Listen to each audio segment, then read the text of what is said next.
That was Bob Buckaloo reporting with some strange laws here in Texas. Right. Well, hey, if you're outside today, Bill, oh my goodness, it was super cold. I think we hit like the lowest temperature so far this season. So far this season, we hope it stays that way. Yeah, in the city, 24, not near a record though. Just looked at that. From 1935, we hit a record low of 17 on this date, so it's been a lot colder in the past. But some of you got down that cold. Look at these numbers this morning. This was phenomenal. Starting with Comfort, that's the coldest reading in the area, 13 today. Johnson City starts at 15. Bernie, Medina, 16s. 17s were popular at Kerrville, New Braunfels, Bandera, Cuero. Kelly Field got down to 19. Seguin at 20. Wow. All right, live look around town, lots of sunshine, making it feel better. Big difference, I'm telling you, if you're standing in the sun, right? Take a look at those blue skies over Calaveras Lake, looking good. And then here's a sun-kissed skyline of San Antonio. We've got 50 on the thermometer, southwest wind, now at 11 miles per hour, but we're still seeing gusts around 15 to 20 at times.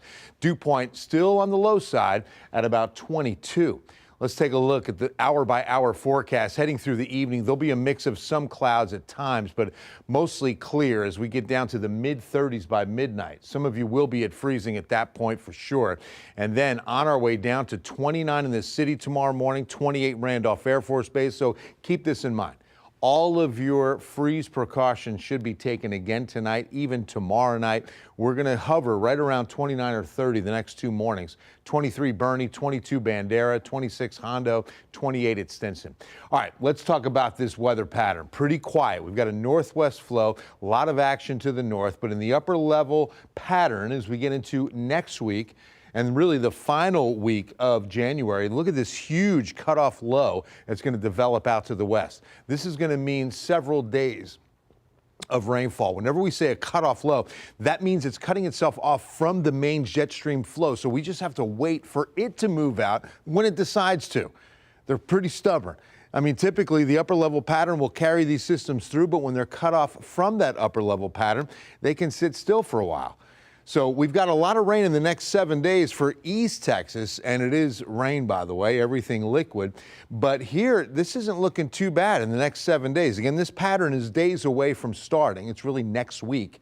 But look at that. In Seguin, about 1/2 to 3/4 of an inch, it goes up. And you can see for most of San Antonio, about 1/2 to 3/4 of an inch is going to be possible in, again, the 14-day forecast. So let's take a look at it because we're going to start this gradual warming trend. The mornings are still going to be with a light freeze and even lower to mid-20s in the hill country. So that's going to be Thursday, Friday, both for sure, as we stay about 29 tomorrow morning, 28 Friday morning. The skies are clear.